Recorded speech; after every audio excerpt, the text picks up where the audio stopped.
as Dr. Phil interviewed 20 years after the murder, he said that Patsy came into his room that morning. He said, "The first thing I remember is my mom bursting into my room, really frantic, saying things like, 'Oh my gosh, oh my gosh, oh my gosh,' running around my room looking for JonBenet. At that point, I was awake." Patsy said that before she called 911, she checked JonBenet's room, and John checked on Burke, and he was sleeping. So, did she wake up Burke or not? Some people think that they can hear Burke's voice in the background of the 911 call. Back to the morning of the 26th, other Boulder police officers arrived to fingerprint and photograph the house. There are a couple of discrepancies in Officer French's report compared to what John and Patsy said in their police interviews. Officer French reported that the Ramseys said they arrived home the night before at 10 p.m., but in their interviews they said they arrived home between 9 and 9:15 p.m. Additionally, John told Officer French that he read to both Burke and JonBenet for a little bit before going to sleep himself at 10:30. The Ramseys have repeatedly said since their first police interview that JonBenet was completely asleep and didn't wake up once they got home from the Whites. She had fallen asleep in the car. Both John and Patsy have always said that JonBenet never woke up again. If this is the case, then why would John have read to JonBenet that night? But since he told Officer French he did this, it seems this is closer to the truth, or again their version of it. So maybe JonBenet was awake after all, and if she was, well, that changes everything. If she was awake, then that leaves the Ramseys open to scrutiny. By maintaining she was asleep the whole time, it's safer for them. They can deny every accusation and just say it's not possible because she was sleeping. At 8:10 a.m., detectives Linda Arndt and Fred Patterson arrived. Linda Arndt wrote a lengthy police report of her account of the morning of December 26th. In it, she details how police had set up phone taps so when the kidnapper called, they could trace and record the call. She and John discussed what he should say when the kidnapper rang. She told him that he must demand to speak to JonBenet, that he must request the kidnapper give him more time to acquire the money. John spent most of the morning in the den waiting for the call, though according to Linda Arndt, there were 3 occasions when John was not in the den when the phone rang and he ran back in to answer it. She also noted that there was one occasion where John left the house to retrieve the mail, and she found him opening some in the kitchen. He apparently spent a lot of time pacing between the den where the phone was and the dining room. Linda noted that Patsy spoke softly, had a vacant stare, and often stared off into the distance. She seemed dazed. Patsy was comforted by her friends, but she and John didn't interact. While many people that day described Patsy as being distraught, John had been described as more distant. But some people are less outwardly emotional, and people that knew John personally have said that he didn't often show his feelings. John said that he went up to Burke's room that morning and used binoculars to scan the neighborhood. He said that when his daughter Beth died, there was nothing he could do. But when he thought JonBenet was missing, he put all of his energy into thinking logically about how he could get her back. Linda Arndt also reported that at one point John was on the phone to someone and she could see him crying. Since the family was supposed to fly out to their lake house that morning, John called the charter company and told them of the situation. He wanted them to get in touch with Melinda and John Andrew, which they did, and they got a flight to Colorado, arriving at the Ramseys' house later that day.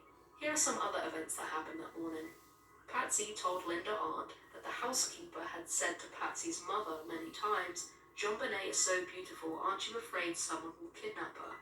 Patsy told Linda Arndt that the housekeeper also had a key to the house, and she was one of the first people the Ramseys suspected of taking JonBenet. John Fernie, one of the Ramseys' friends who was at the house, had a friend who was manager of a bank in Boulder. He called him and arranged for $118,000 in cash to be made available, which would be charged to John Ramsey's visa.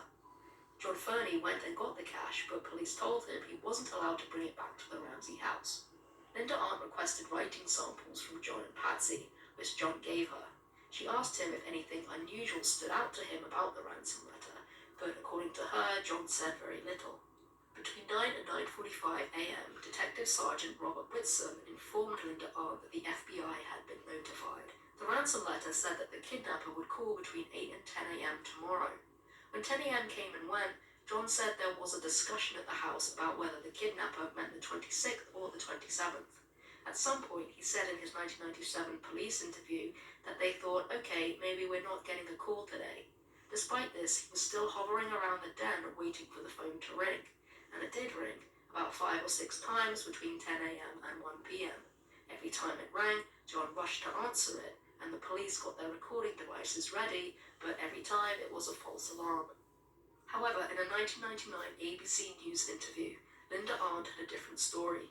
She said 10 o'clock comes and goes, and there's no acknowledgement in the house from anyone that the deadline imposed by the author of the ransom note has come and gone. At around 10:30 a.m., JonBenet's bedroom was sealed off with police tape so no one could enter. Around 1 p.m., Detective Linda Arndt noticed that John was just sitting with his thoughts, waiting. So she suggested that he and Fleet Wide search the house again for any clues and see if anything was missing. She told him to search it top to bottom. This is a big mistake. It is the police's job to search the house, and had they done that, they might have found JonBenet much earlier and been able to preserve any crucial evidence. Unfortunately, what happened next is sloppy police work.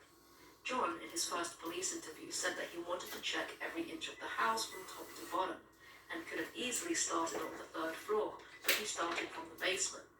And top to bottom is just a saying, it doesn't literally mean from the top to the bottom. He and Fleet went down to the basement first, and John came down and they said in 30 seconds or so, he and Fleet looked around on the floor and checked shards of glass. And they actually found one. There was a shard of glass on the suitcase itself. Then John went through the boiler room and then unlatched and opened the door to the wine cellar. لا إله إلا الله محمد رسول الله. He doesn't remember if he turned on the light or not, but he does remark that the door was latched when it wasn't usually. He said he wasn't expecting the door to be latched.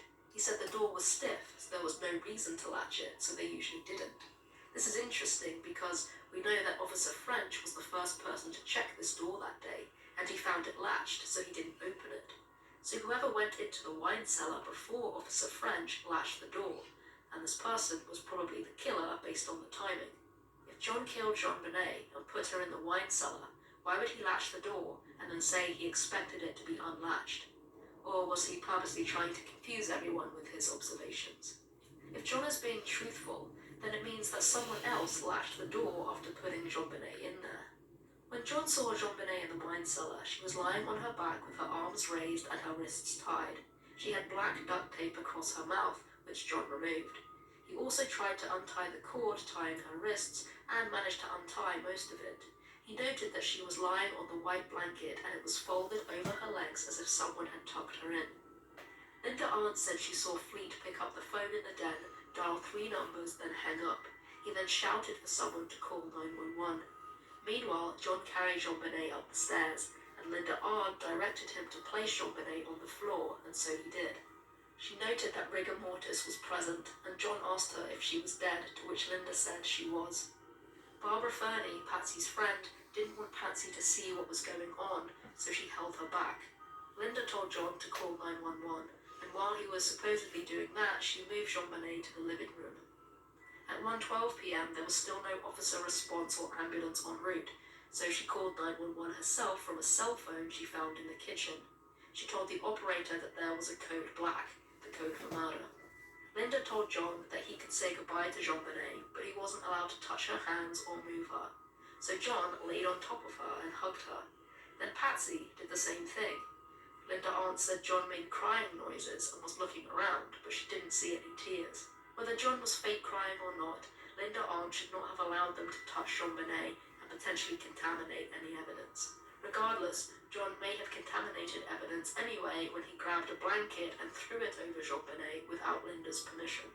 Patsy then got on her knees. She cried out, "Jesus, you raised Lazarus from the dead. Raise my baby from the dead." Unfortunately, it was only after JonBenet was discovered that the police started treating the house like a crime scene. But Linda Arndt said that it was difficult to control the house because there were so many people there. And for long periods of time, including when JonBenet was found, Linda Arndt was the only officer there. The forensics team and other detectives had come and gone by that point, but they returned to the house when JonBenet's body was discovered.